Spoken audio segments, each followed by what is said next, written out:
如果你而家係用一種好舒服海姿勢攤閘梳化，或者床上面，不如低頭望一望你身邊，覺低第冇到海也。你知無知？你每過一個鐘就有大約60萬個好細微海皮膚碎片離開你開身體。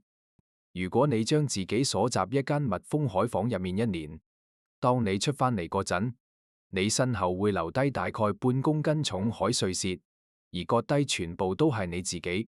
就集你聽完言言呢句說話，我喺大約3秒鐘入面，你體內又有大概1000萬個細胞，然吞下咗最後一口氣。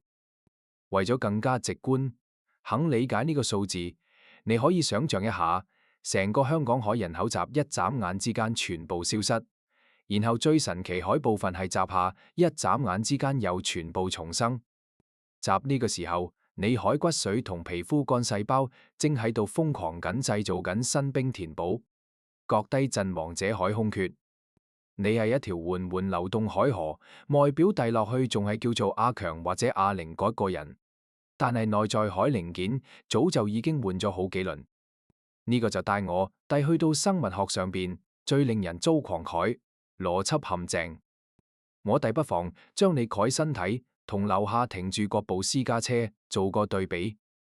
如果你冇小心將各部車海保險槓刮甩咗1低7，除非你俾錢去修理廠，如果冇係嗰條刮痕會忠實地陪住呢部車直到報廢。呢個叫熱力學第2定律也總會壞。但係你海身體完全冇理呢一套。如果你切洋蔥嗰陣劃傷咗手指，你體內由蛋白質同細胞組成，海納米機器人大軍會即刻趕去現場止血、結痂、編織新海膠原蛋白，甚至連個疤都冇會留低。我哋冇單止係一部機器，我哋係一部識得自我修復海機器。既然大自然已經解決晒一切技術難題，賦予咗我哋由受精卵發育成擁有30萬億個細胞、海複雜成體海能力，點解呢部機器會集運轉咗70-80年之後，突然決定我冇玩啦？點解個個可以令肝臟重生海超級工程師竟然修理無到塊面上面割幾條皺紋？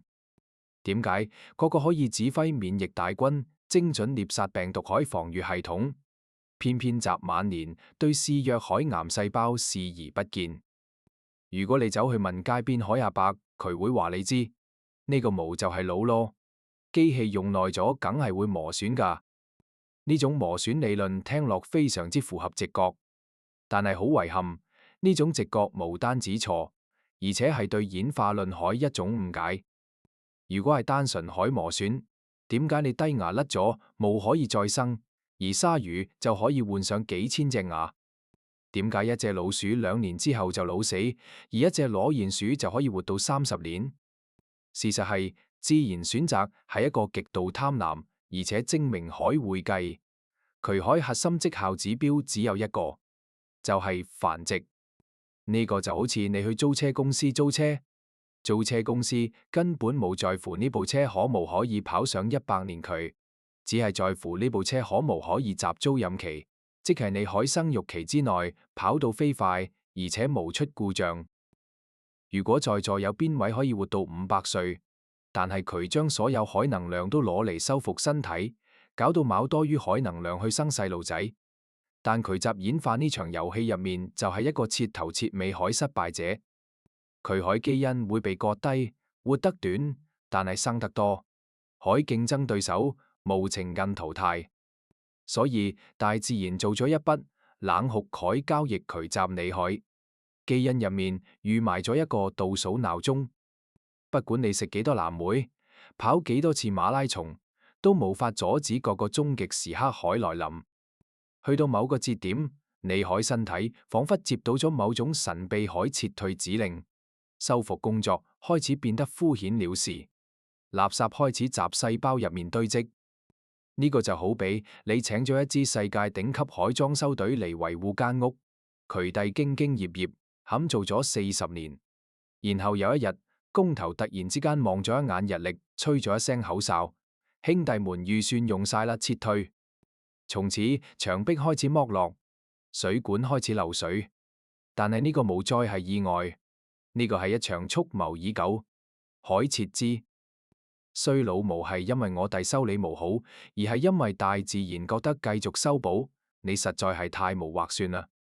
為咗搞清楚呢筆帳到底係點計海，我哋需要潛入各個人體內，海微觀宇宙。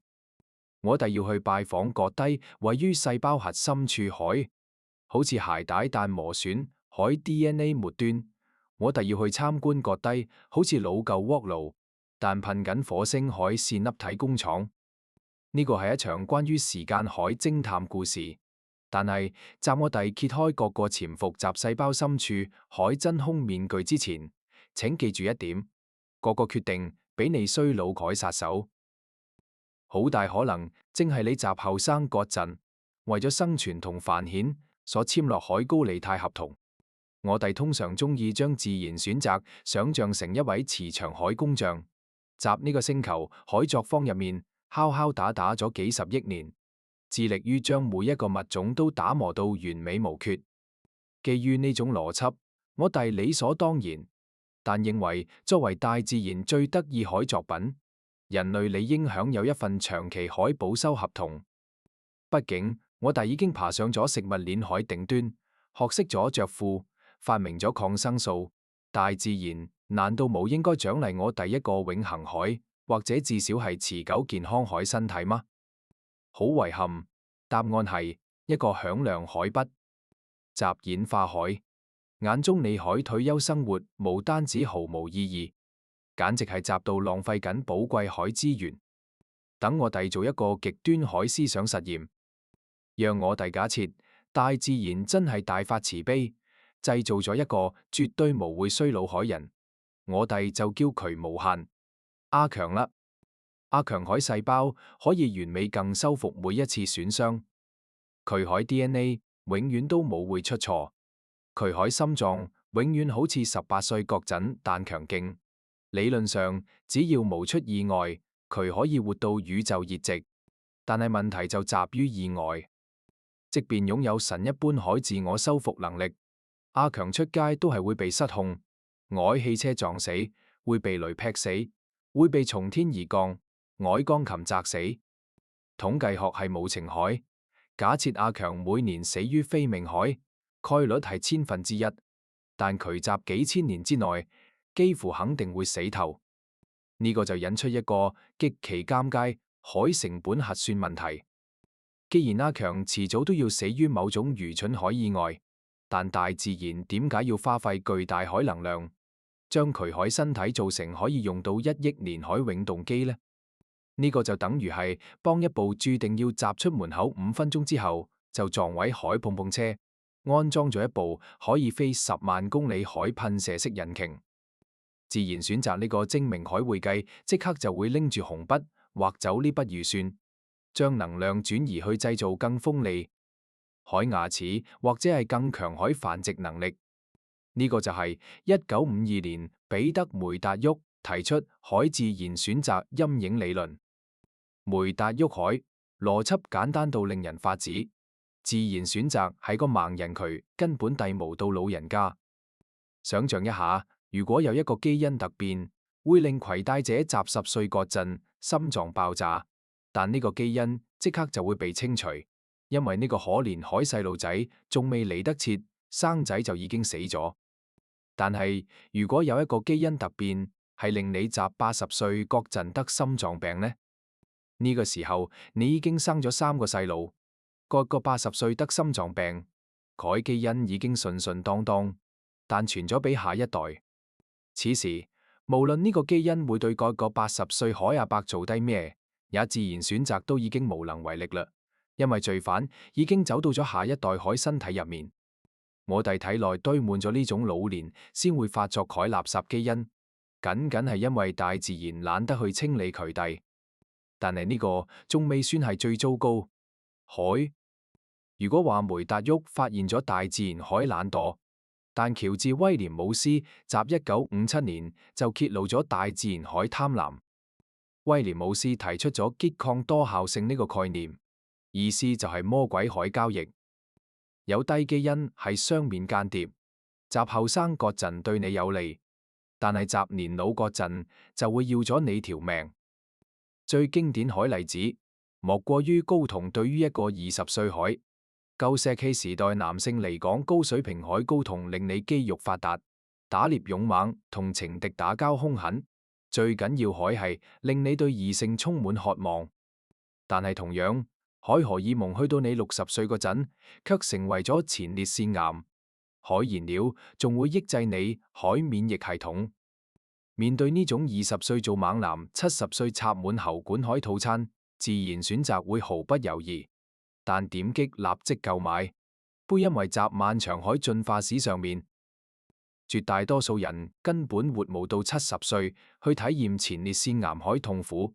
各個70歲海副作用集，當時係一張永遠都無會兌現海空頭支票。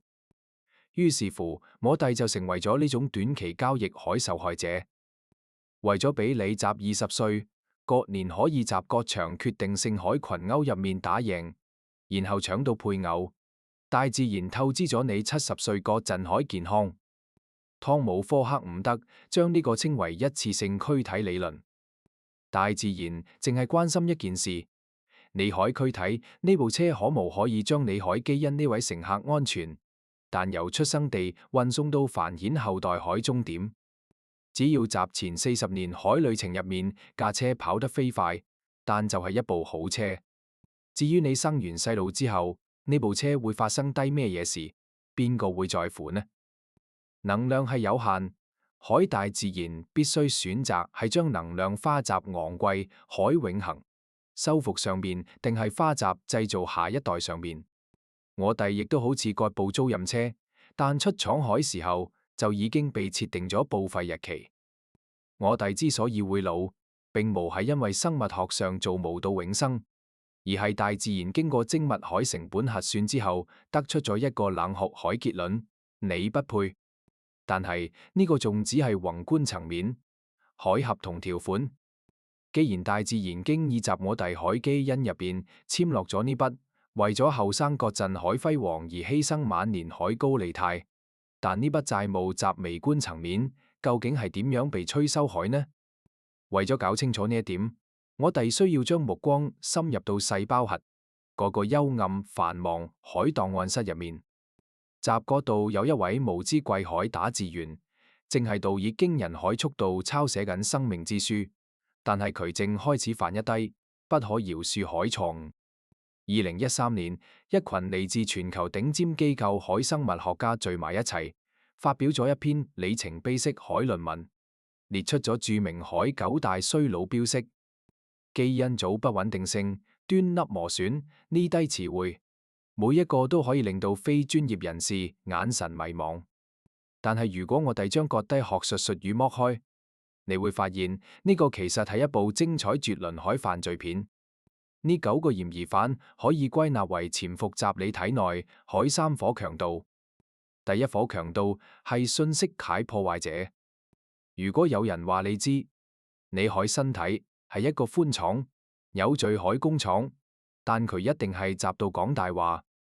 如果你將一個細胞核入面海 DNA 徹底拉直佢，海長度大約係2米。請留意，呢個只係一個細胞，而你海身體入面有大概30萬億個但養海細胞。如果你有足夠海耐性，將你體內所有海 DNA 連接起嚟，呢條幼線海長度足以由地球延伸到冥王星，並且來回往返好幾次。將一條2米長海線塞入一個直徑大概只有頭髮絲1/50海細胞核入面，呢個就等於係試圖將一條40公里長海幼釣魚線塞入一個網球入面，而且呢條線仲無可以打結，因為佢必須時刻準備住被讀取同複製。你海 DNA 包含咗大概30億個鹼基對，即係30億個字母。你海身體每日都要製造數以億計海新細胞，呢個就意味着被稱為 DNA 聚合酶海。打字員每日都要將呢本巨著由頭到尾抄寫無數遍。平心而論，呢位打字員非常之盡職盡責，準確率極高，但係渠海工作環境實在太惡劣啦。紫外線好似飛過嚟海彈片，但切割住輸液、呼吸，產生海自由基，好似腐蝕性酸液，但侵蝕住低字跡。雖然你海身體配備咗一支由 DNA 修復酶組成海校對團隊，但係隨住錯誤越嚟越多，編輯們亦開始力不從心。最終呢本生命百科全書變得破爛不堪，細胞再也讀無名低指令啦。但係呢個仲未算係最攞命海。集各本百科全書海頁尾邊緣仲隱藏住一個更加致命海倒數裝置。為咗理解呢個裝置，我哋需要將個鐘撥返去20世紀初。1912年，諾貝爾獎得主卡雷爾集實驗室入面，由雞仔 P 胎切落一塊心肌組織放集培養皿入面，聲稱只要定期更換營養液，呢塊雞心就可以永遠生存落去。全世界都震驚咗，呢塊不朽海雞心成為咗當時海網紅渠，活過咗第一次世界大戰，活過咗大蕭條，直到1946年先至被停止培養。卡雷爾海理論似乎無懈可擊，細胞係無悔腦海，腦海係身體呢個糟糕海環境。呢個神話統治咗生物學界半個世紀，直到1961年，一個叫做海弗里克海後生仔戳破咗呢個肥皂泡。海弗里克發現，無論佢點樣小心翼翼，但事後覺低人類細胞渠遞集分裂咗大約50次之後，就會集體罷工，然後慢慢死去。呢個就係著名海弗里克極限。但卡雷爾國快活咗34年，海雞心係點樣一回事呢？原來渠海助手每日俾雞心為海雞胚提取物入面無可避免，但混入咗新鮮海雞仔細胞。換句說話講，呢塊不朽雞心之所以不朽，係因為助手們每日都習無知情海情況之下向入面添加新兵。呢個就好似你聲稱自己有一把斧頭，用咗100年都冇壞過，其實你中間換咗5次斧柄同埋3次斧頭。海弗里克海發現揭示咗一個令人毛骨悚然愛真相：死亡無係意外，而係預設愛程序。每一個細胞集出生隔陣3袋入面都袋住一張打孔卡，每分裂一次就打一個孔。當低孔打滿晒，遊戲結束。直到幾十年之後，科學家們先至問到呢個計數器。海物理實體渠就集，你可染色體末端，個名叫做端粒。如果要講清楚端粒係咩也，你只需要第一眼，你海鞋，鞋帶兩頭割，個包住塑料海細，硬管叫做繩頭，渠海作用係防止鞋帶散開。端粒就係染色體，呢條長鞋帶兩頭海，塑料套。由於 DNA 複製機制存在住一個固有海缺陷，每次細胞分裂 ，DNA 海末端都會丟失一小段。大自然集 DNA 海末端加咗一段毫無意義海重複序列，專門用嚟承受呢種切削。每次細胞分裂，端粒就磨損一點點。集後生各陣你海端粒好長，足以經受住幾十次切削，但係隨住歲月流逝，塑料套磨到朽埋。接下來發生海事情係一場災難。當端粒消失咗，裸露海 DNA 末端就好似散開海鞋帶，由 DNA 修復酶組成。海細胞維修隊會緊急趕赴現場，佢哋會做出一件極其愚蠢海事，將兩條無同海染色體強行焊埋一齊。當細胞試圖再次分裂，割陣呢低連埋一齊，海染色體會被強行扯開、斷開，變成碎片。為咗防止呢種基因大屠殺，細胞一旦察覺端粒耗盡，就會拉響最高警報，進入一種叫做細胞衰老海狀態。此時海細胞無再分裂，變成咗僵屍，或者佢會啟動名為凋亡海自毀程序。但係大自然總係中意集絕望之中留低一條諷刺海後門。有某細胞可以突破海弗里克極限，實現永生。有海呢種細胞被稱為癌細胞。癌細胞學識咗合成端粒酶，可以無停但幫鞋帶重新包返個塑料套。於是乎，癌細胞獲得咗永生能力，但係個代價係宿主海死亡。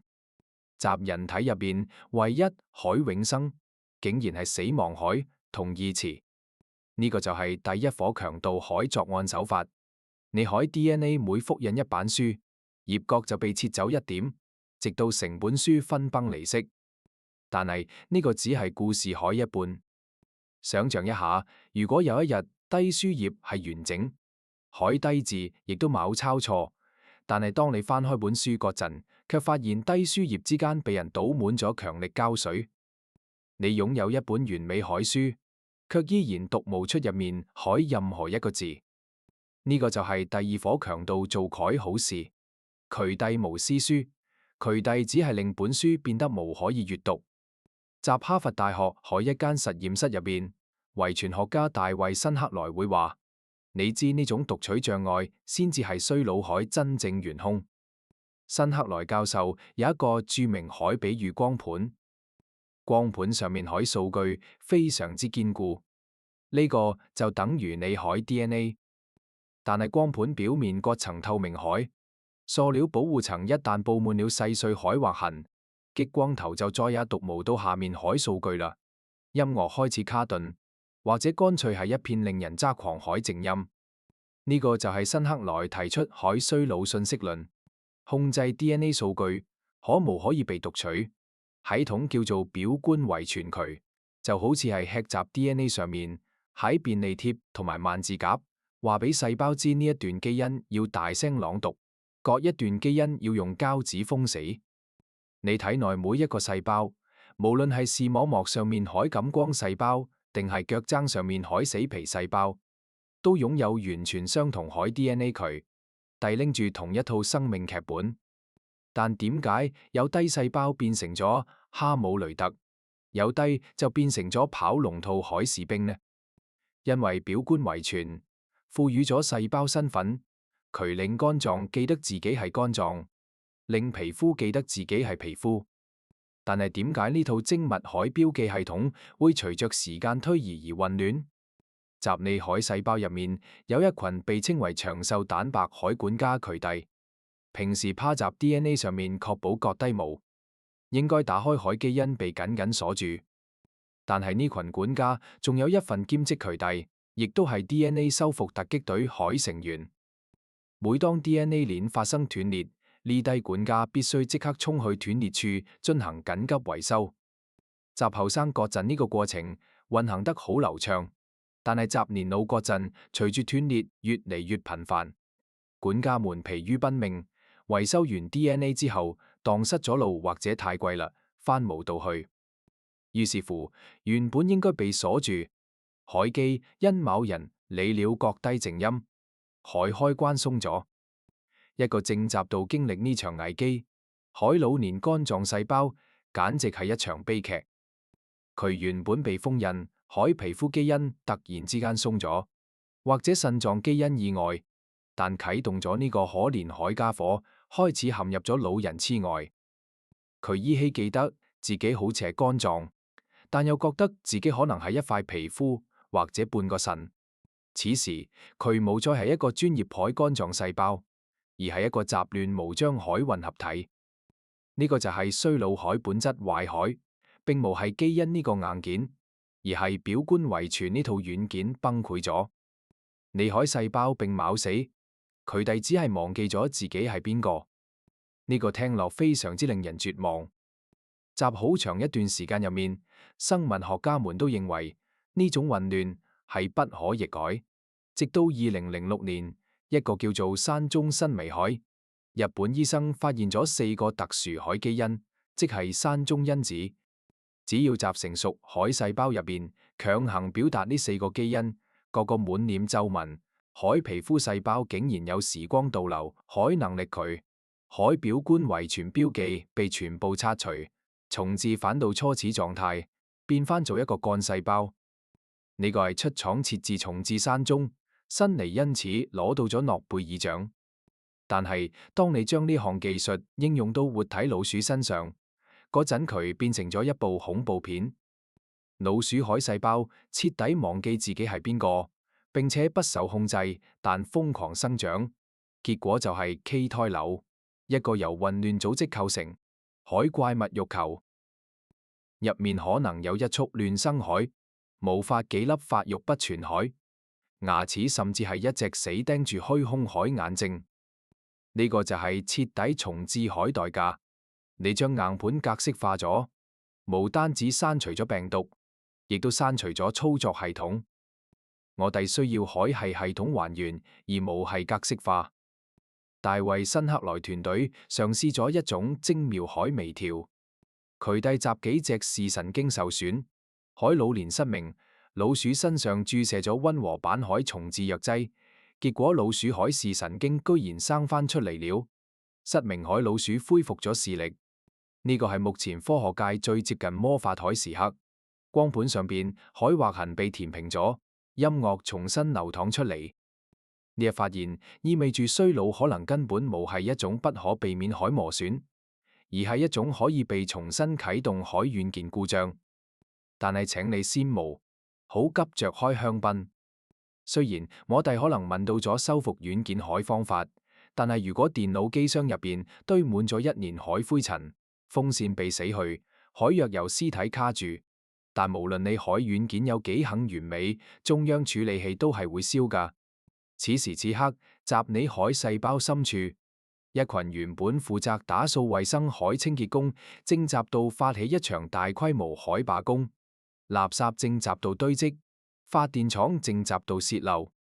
如果我哋將前兩部分比喻做圖書館入面海破壞，但接住落嚟海麻煩就無再關於信息啦，而係關於環境。如果你可以將自己縮小到納米尺度，走入一個80歲亞伯海細胞入面參觀，你會發現嗰度簡直就係一場衛生災難。一個後生健康海細胞，如同管理嚴格海高級酒店大堂，主要歸功於一支極其高效海隱形清潔大隊，即係自噬作用。字面意思就係自己食自己。每當細胞入面有蛋白質折疊錯咗，或者細胞器老化咗，清潔工會即刻俾佢吃上垃圾標籤，運送去熔媒體焚燒爐分解成基礎原料，重新組裝成嶄新零件。你海身體每日都集道進行住數以10億次海拆解同重建，但係隨住年紀增長，呢支清潔大隊開始偷懶啦。衰老海細胞變成咗一個瘋狂囤積者，我屋企走廊入邊堆滿咗舊報紙同埋發咗毛海衫。集微觀世界入邊呢，低垃圾主要係錯誤折疊蛋白質。你可以將後生海蛋白質想象成生雞蛋，海蛋白透明流動，充滿活性；而錯誤折疊海蛋白質就好似煮熟咗海雞蛋，變硬變白，凝固成一塊死板海固體。而且你冇辦法將一粒煮熟咗海雞蛋變翻做一粒生雞蛋。集大腦入邊呢種垃圾堆積，有一個更加得人驚海名——阿爾茨海默症。割低著名海澱粉樣斑塊，本質上就係一堆冇人打掃海蛋白質垃圾渠，遞堵塞咗神經元海交流通道，最終將神經元活生生彈焗死。老年痴呆症並冇係一種複雜海疾病，佢係一個衛生問題。你海腦袋入面堆滿咗冇人倒海垃圾，但係呢個仲未算係最糟糕。海集細胞海地下室有一部至關重要啟機器，正集到冒着黑煙，發出令人不安啟光明聲。個個就係線粒體，你體內海發電廠。好耐以前，一個古老海細菌吞噬咗另一個細菌，後者冇被消化，反而留低咗，變成住客專門負責製造能量。直到今日，線粒體依然保留住自己海一套獨立 DNA， 而且淨係通過媽咪嗰邊遺傳。線粒體燃燒氧氣，產生能量海，過程就好似集你海細胞入面生咗一堆篝火。篝火可以取暖，但係亦都會產生火星，即係自由基。集好長一段時間入面，大家都話自由基係純粹海邪惡分子，會氧化你海細胞，令你好似切開咗海蘋果，但生晒鏽。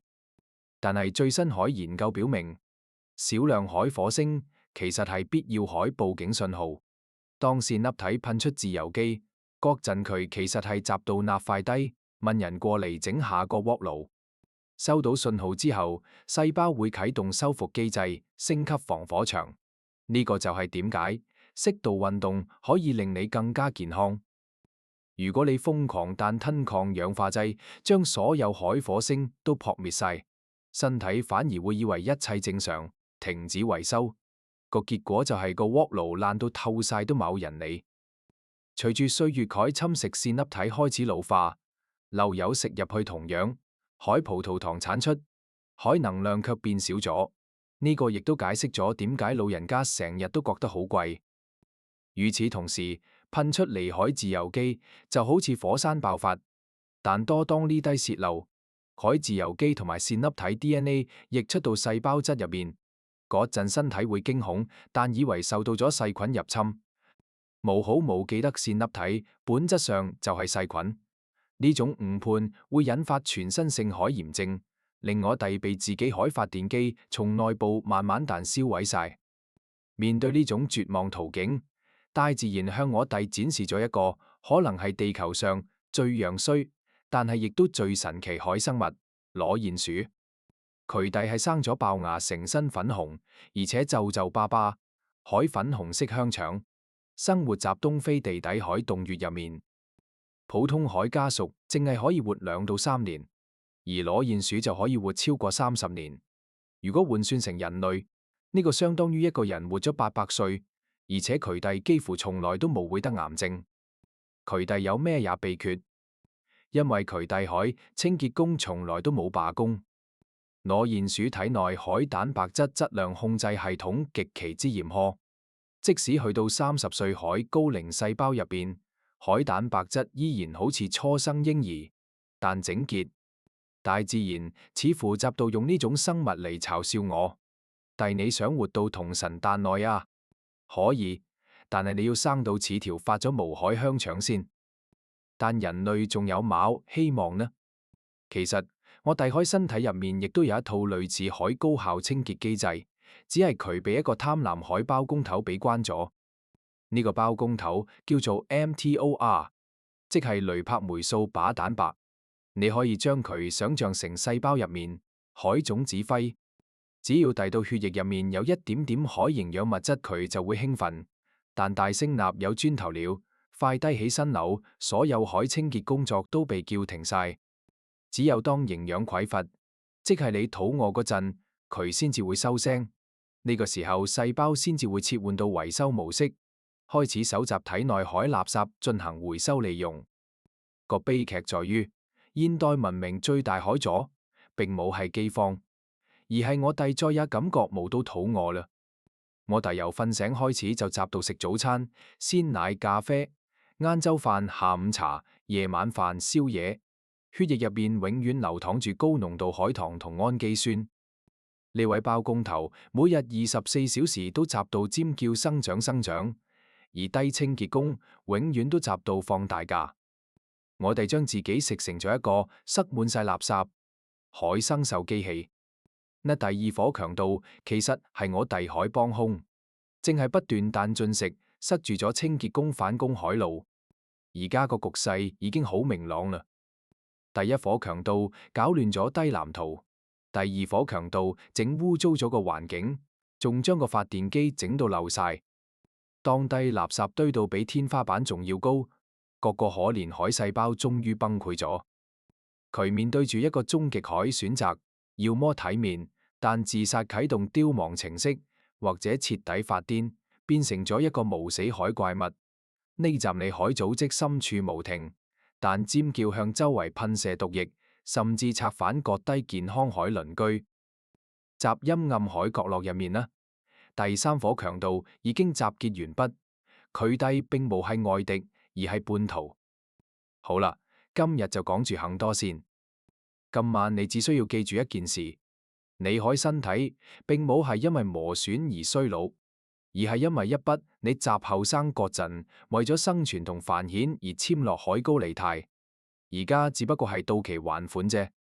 但係呢個故事仲未完㗎，我哋下一集會繼續講割低僵屍細胞係點樣襲你體內發動叛亂海，以及人類為咗對抗衰老做出過低咩也瘋狂海嘗試。慢慢唞，好好瞓，好夢。